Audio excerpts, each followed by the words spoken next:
Bom, vamos lá.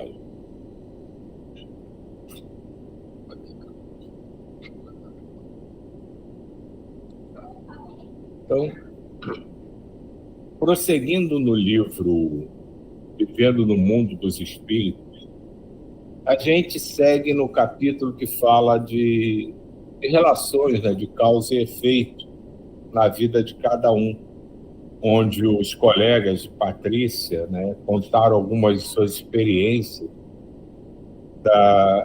ocorridas na vivência encarnado, né, que envolvia algumas consequências de atos e como eles lidaram, né, com essas consequências. E, continuando aqui,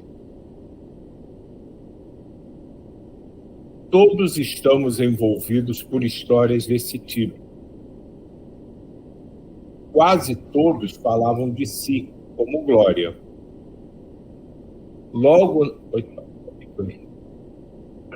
Logo na adolescência fiquei doente. Tinha acessos, desmaios, em que me debatia e babava. Sofri muito e constantemente passava vexames e dava espetáculo. Era só sair de casa para ter esses acessos. Saía, ficava nervosa e eles vinham. Era muito católica.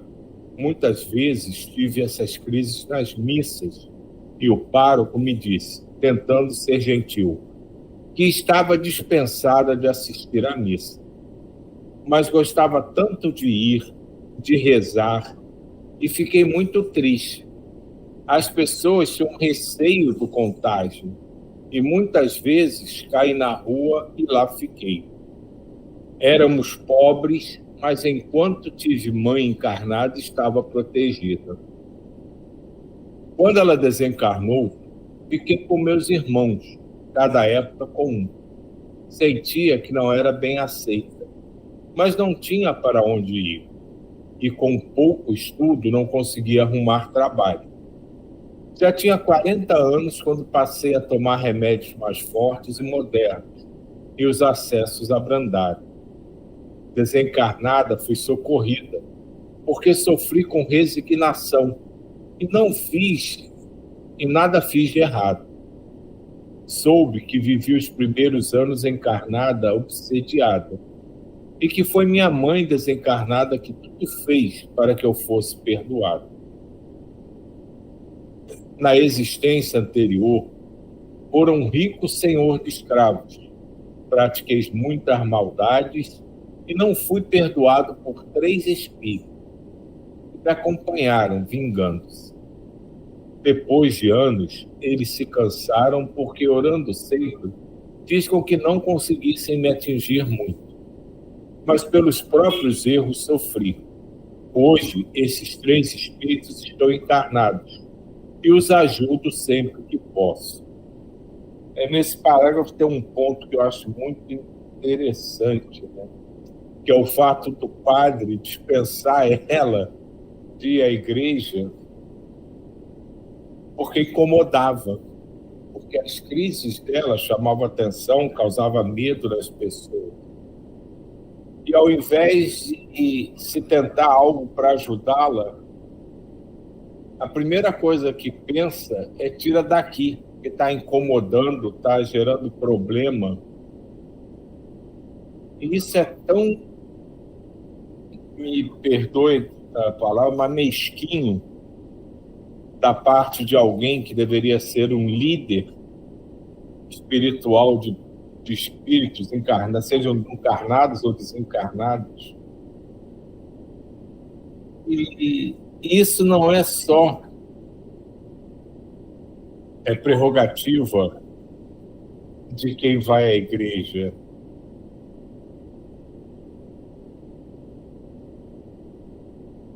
Já vi isso acontecer em outros locais ligados a outras formas de religiosidade, que a pessoa apresentava algum distúrbio e era solicitado que ele fosse retirado dali, mas não retirado para ser ajudado, mas para que não atrapalhasse os outros. E aí a caridade se perde. Porque no momento que a gente é convidado a trabalhar, a ajudar quem está com um problema ali visível e palpável, para não nos incomodar, a gente simplesmente pede que ele saia da nossa vista.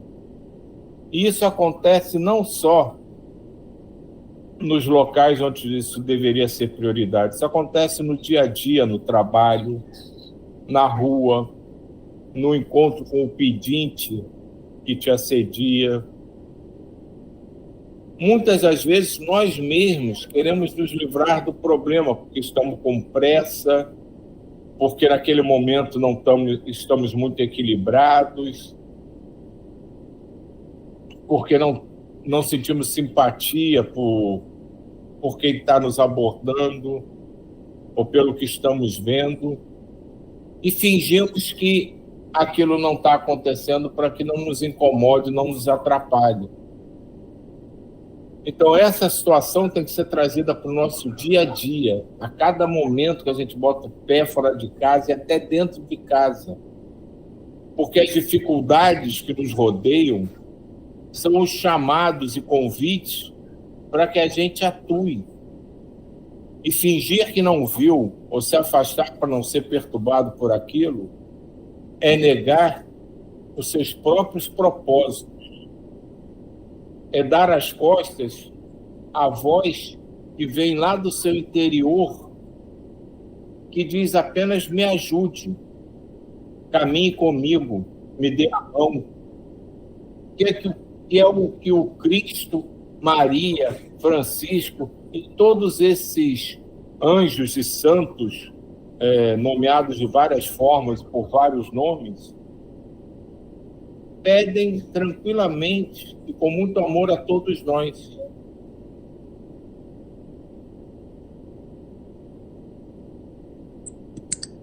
Você está falando assim, eu lembrando aqui que a gente sempre fala, né, que a gente não percebe muito a evolução do ser humano, né? Mas nós estamos evoluindo por causa, eu me lembrei das pessoas autistas, das pessoas dos PCDs, né? Alguns, algum tempo atrás, todos eles viviam dentro das suas casas, né? Escondidos pela família. E hoje, esse trabalho com, né, toda hora se fala sobre autistas, sobre várias outras condições, né? E a gente, estou falando assim, né? Mais, vírgulazinha. Às vezes, por exemplo, você está no mercado e vê uma pessoa autista se debatendo ou gritando, dando os berrinhos, aquela coisa toda, você leva ainda um susto, né? Você ainda dá aquele susto, assim, pelo menos eu, né? Eu tô falando por mim, então. Eu, diva, às vezes levo um susto quando eu vejo isso, e aí eu respiro fundo, porque eu não fui acostumada vendo essas situações, né? E aí a gente vê as pessoas olhando, né?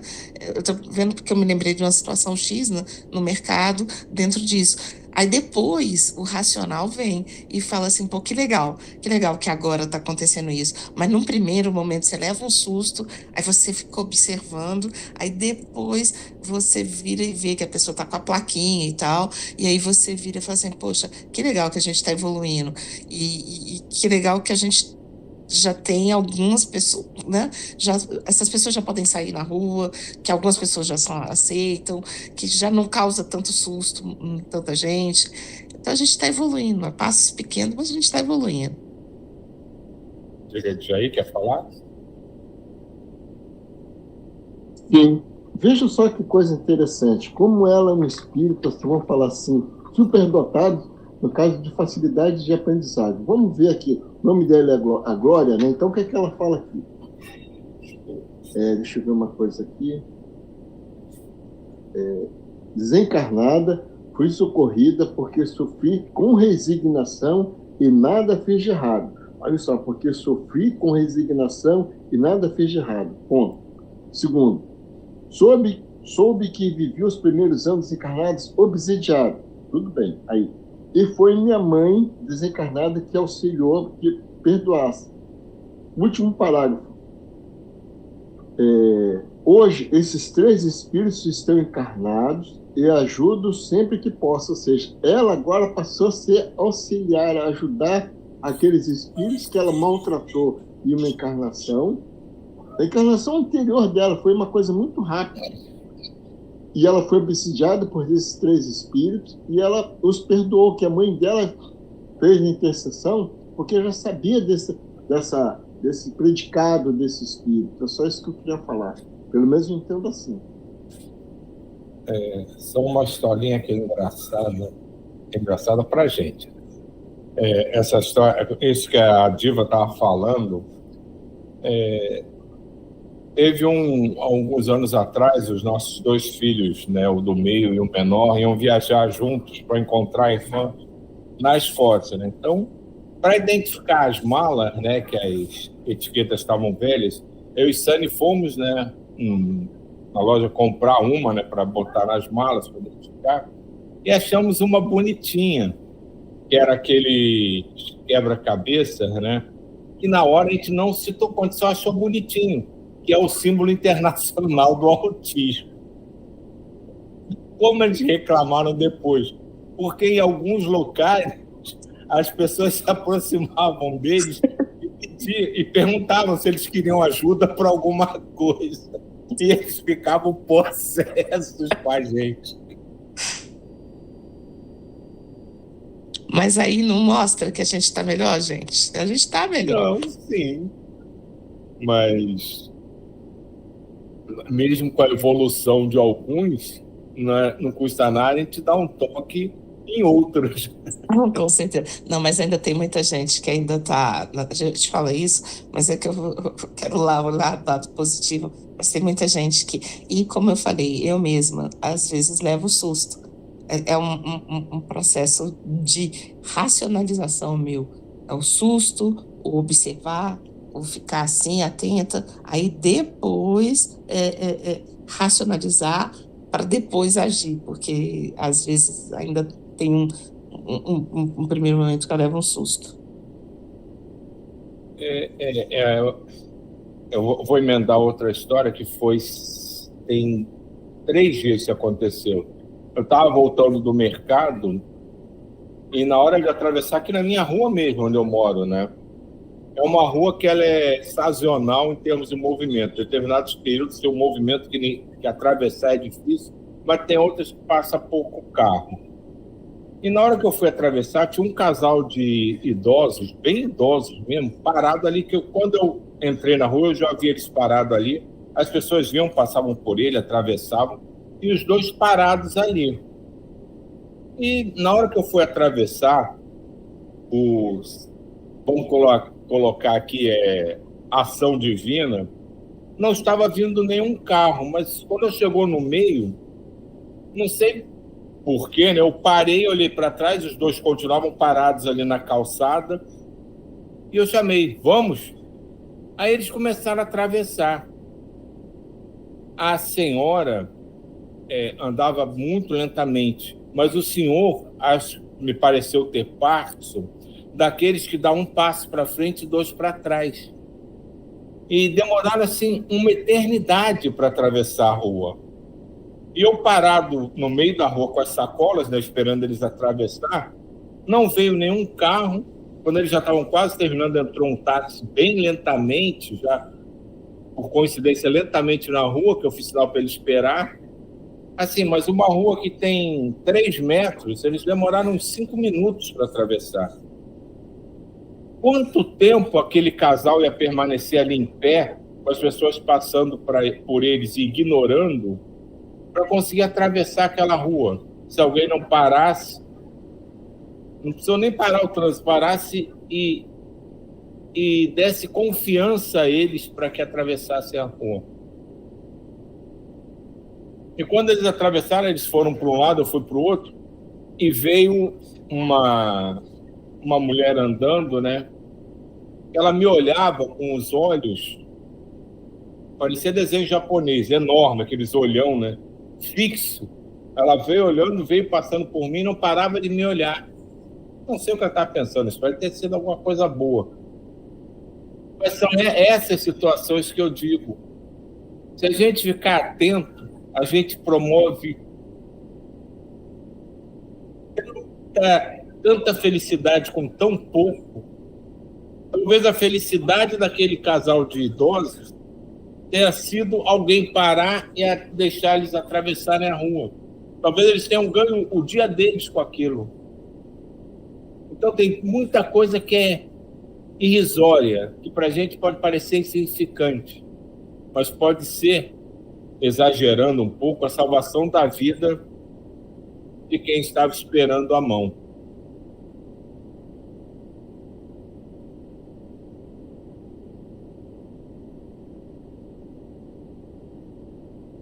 Luísa disse: na última encarnação,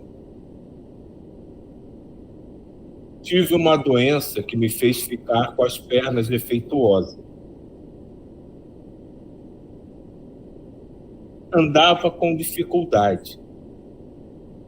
Desencarnada, vim a saber que na existência anterior suicidei-me, atirando-me em um precipício, danificando meu corpo, que era perfeito. Dona Isaura voltou a afirmar que as reações nem sempre são iguais, embora as ações sempre resultem numa reação. Isso é importante a gente sempre ter em mente. Não precisa ser consequências ruins. Basta que a gente tenha entendimento e conscientização do que aconteceu. Que as respostas, embora a ação gere uma reação, podem ser bem diferentes do esperado. Raimundo deu uma aula interessante de como a reação acontece. Ao fazermos o mal, o erro fica registrado em nós. É como colocarmos a mão num metal quente, e a dor virá como reação, à hora. Após meses ou séculos. Só que poderemos, nesse intervalo entre o ato e a reação, cortar esse efeito ou suavizá-lo com amor verdadeiro, com trabalho desinteressado no bem e com a modificação interior. Então é exatamente o que a dona Isaura falou em cima. As reações, né, as consequências das nossas ações sempre acontecerão de uma forma ou de outra. Mas um exemplo aqui muito interessante, né, da mão no metal fervendo, essa dor, se a gente não modificar a forma de lidar com isso, de entendimento, de conscientização, em algum momento a consequência daquele ato vai chegar. Mas se a gente souber trabalhar tudo o que aconteceu, a consequência pode ser infinitamente mais tranquila e não nos levar a nenhuma dor, nenhum sofrimento, porque a gente trabalhou aquele ato, a gente consertou trabalhando, servindo, entendendo e tomando as medidas necessárias para que aquilo não se repetisse e não incentivasse outros a fazer o mesmo. Tem que precisar entender que aquilo era errado, sofrendo.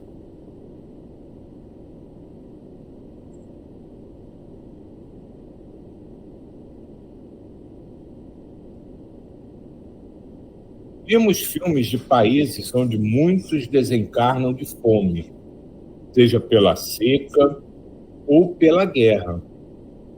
Vimos a reação de muitas pessoas em grupos afins, que necessitam desse doloroso aprendizado para dar valor aos acontecimentos simples, à fraternidade e à honestidade. Muitas pessoas sentiam o efeito da ação nefasta de usar o cofre público indevidamente, ou de usar a guerra para fazer maldades, acumular fortuna. Observamos também pessoas que cometeram muitos erros e marcaram seus perispíritos com tantos fluidos negativos que, além de ir por afinidade para o umbral, e lá sofrer por anos, ao reencarnar, passaram para o corpo físico esses fluidos como doenças, para se purificar. Nem todo sofrimento é por reação negativa. Às vezes, não aproveitando as lições de amor para progredir, a dor nos obriga a caminhar. Porque é através, quase sempre, da dor que procuramos Deus. Uma religião, a modificação interior, e fazemos a troca de vícios por virtude. Isso eu vejo muito ligado ao que a Diva estava falando, né? Que nós estamos evoluindo.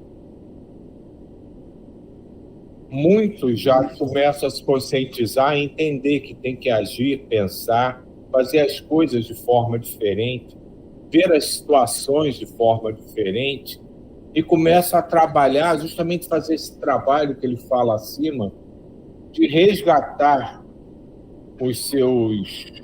as suas possíveis cobranças de uma forma mais suave.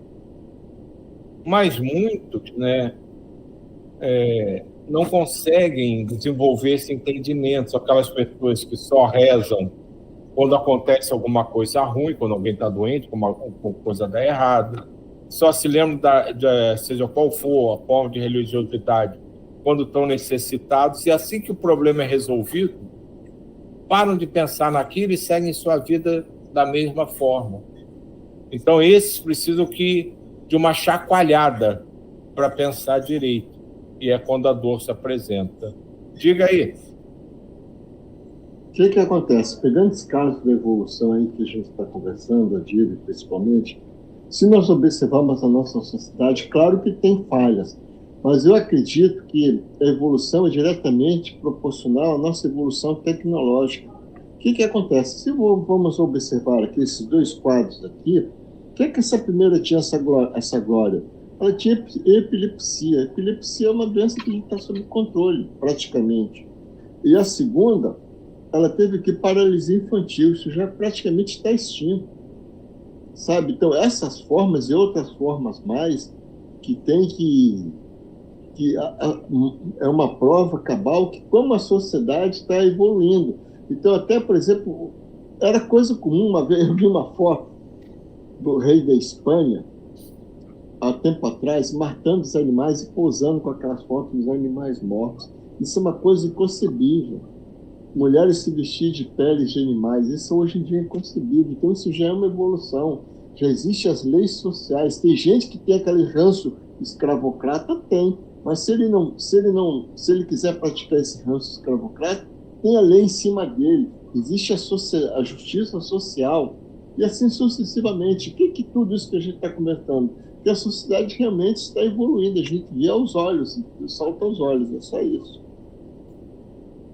Esse é um ponto que é indiscutível, né? Lógico que a humanidade vem evoluindo.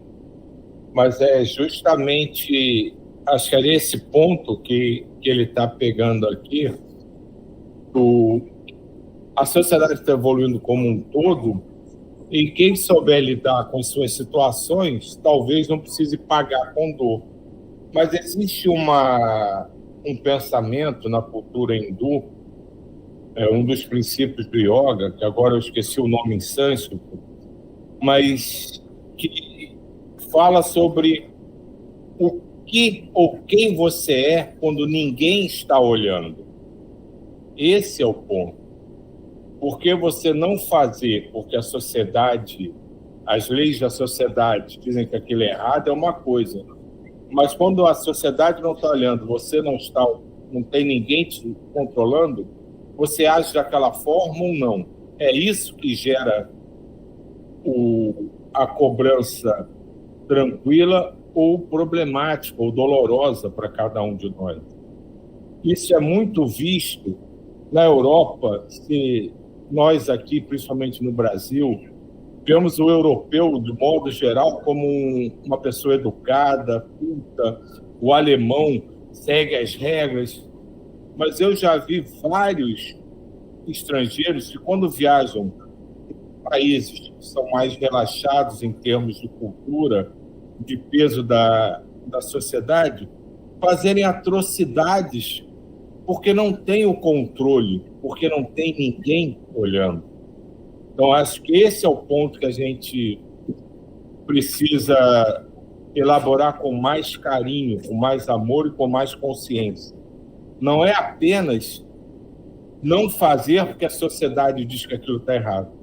É não fazer porque cada um no seu íntimo entende que aquilo é errado. Então, é um preceito que deve ser incluído, digamos assim, na reforma íntima de todos os seres do universo. O que e quem eu sou quando ninguém está olhando, nem Deus.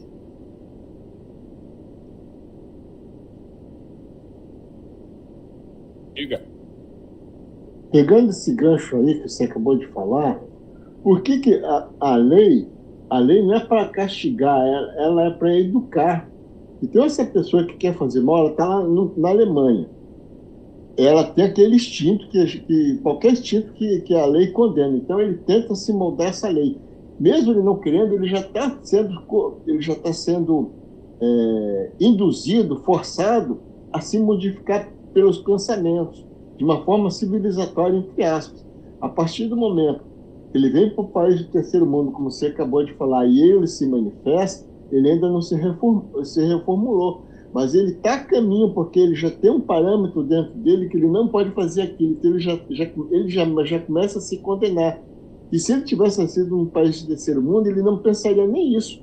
Ele faria um ato bárbaro, vamos falar assim, sem pensar nas consequências. Então, a lei, ela tem a Diva sabe falar isso, eu acho que a lei tem um caráter educativo, não é isso, se eu não me engano? Não é para no sentido de punir, é só isso.